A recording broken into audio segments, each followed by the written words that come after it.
आज मला त्याच्यात म्हणायचं नाही, माझ्याकडं माहिती आहे, परंतु ती 100% कन्फर्म नाही आहे आणि उद्याचा दिवस थांबायला काय हरकत नाही. एक तपासणीमध्ये झालेलं आहे, त्यात XX पॉझिटिव्ह आलेले आहेत, Y किंवा कोणी निगेटिव्ह आलेले आहेत. याची माहिती जी आहे ती IQ माहिती माझ्यापर्यंत आहे आणि एकच दिवसाचा अवधी आहे.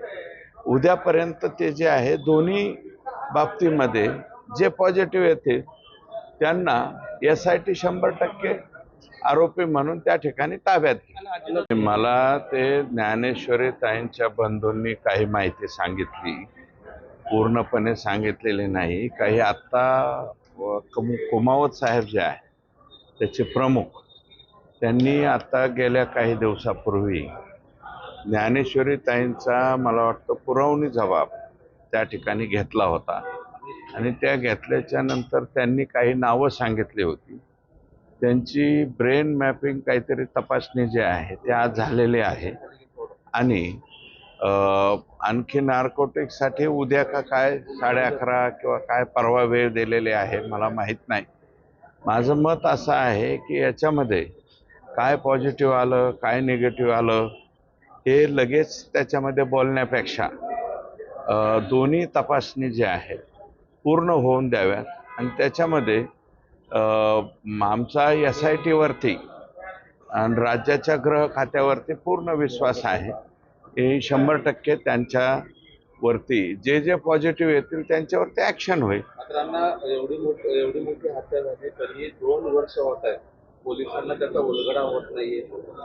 हे बघा, आपण पोलिसांच्या वरती उलगडा काही बाबीमध्ये अतिप्रेशर असल्यामुळे सुद्धा सुरुवातीला जेवढ्या खुलेपणाने याच्यामध्ये स्टेटमेंट व्हायला हवी होती ते सुरुवातीला झाले नव्हते, परंतु नंतर मात्र त्यांनी खंबीरपणे स्टेटमेंट्स दिलेले आहेत आणि ते स्टेटमेंट दिल्याच्या नंतर SITने लवकरात लवकर जे आहे त्यांच्या तपासणी सुरू केलेल्या आहेत आणि त्या तपासणीवरती आज न बोलता माझं मत असं आहे की त्या दोन्ही कंप्लीट होऊन द्याव्यात आणि कंप्लीट झाल्याच्या नंतर त्याच्यामध्ये ते समोर येईल तर आमचा SIT प्रमुखावरती पूर्ण विश्वास आहे, कारण त्यांनी पूर्वी आपल्या इथे केजला काम केलेलं आहे. त्यांची काम करण्याची पद्धती जी आहे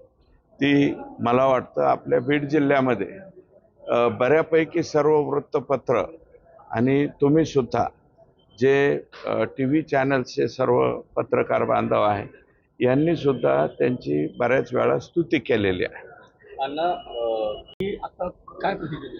हे पहा, ब्लॅक बॉक्स जो आहे ते अंतिम तपासणी त्याच्यामधले आहे आणि माझं मत असं आहे की याच्यामध्ये विनाकारण बाकीचं काही बोलता ते ब्लॅक बॉक्सचा रिपोर्ट येऊ द्या आणि राज्याच्या प्रमुखांनी राज्याच्या क्रमांक 1चं पद ज्यांच्याकडे आहे त्यांनी अपघात झाल्याच्या नंतर दुसऱ्याच दिवशी मला वाटतं केंद्राच्या या खात्याच्या मंत्र्यांना पत्र लिहिलेलं आहे आणि ब्लॅक बॉक्सचाही रिपोर्ट येईल आणि जे रिपोर्ट्स आल्याच्या नंतर अपघाताचं मुख्य कारण त्याच्यामध्ये पुढे येईल, त्याच्यामध्ये काही अडचण राहणार. ब्लॅक बॉक्सचा रिपोर्ट यायला थोडंसं अडथळा येत आहे, त्याच्यामुळे शंका ज्या त्या उपस्थित केल्या जातात. तर जे शंका व्यक्त करतील मी त्यांना कोणाला नावं तर ठेवू शकत नाही, परंतु हा ॲक्सिडेंट आहे,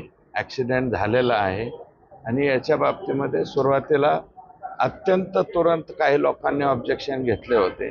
त्याच्यावरती मला वाटतं त्याच सायंकाळी स्वतः पवार साहेबांनी सुद्धा स्टेटमेंट केलेलं आहे.